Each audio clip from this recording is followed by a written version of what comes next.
We're going into a new section and it's called Grant Says, right? Actually, Grant Tweets, right? Okay. So we're going to go into some of Grant's tweets, that as a friend, I have to say I have a problem with, right? Okay. I didn't like some of them, Grant, okay? I can't be held responsible for everything I tweet, man.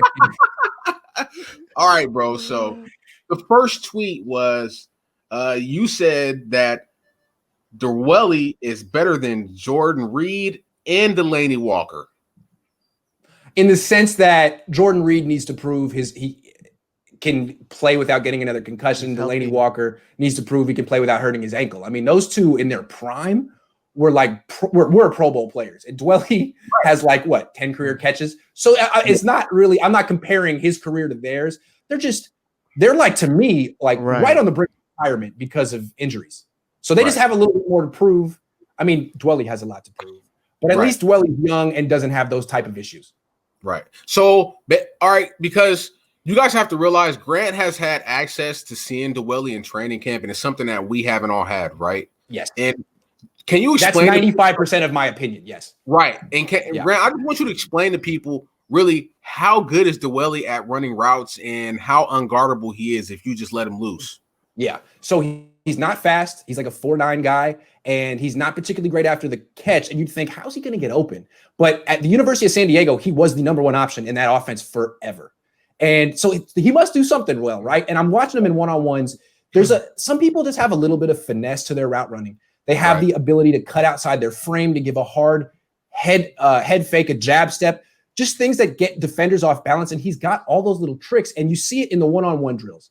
If you've ever been at a football practice, they have one-on-one drills between cornerbacks and wide receivers, and tight ends and safeties, running backs and linebackers. And 82, I don't even know who he was. I'm like, who is 82? Marcel Harris can't cover him. Jaquaski Tart can't cover him. He just always wins in one-on-ones. And granted, those drills are set up for the offensive player to win because he can string together 3-4 moves if he wants to.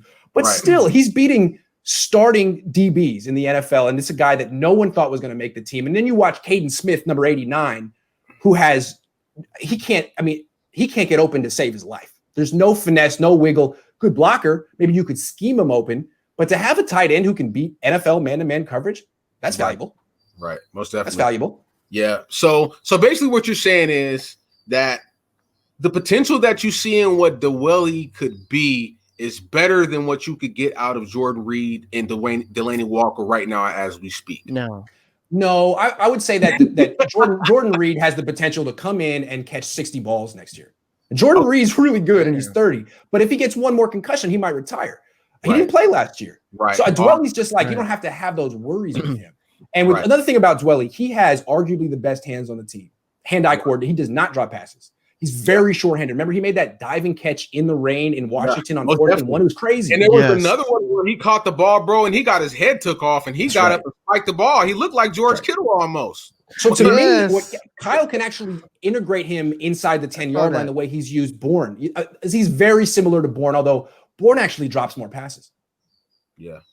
Well, yeah, I mean, Kendrick dropped 3, but I mean, if you don't drop none compared to 3, then yeah, you've dropped more passes.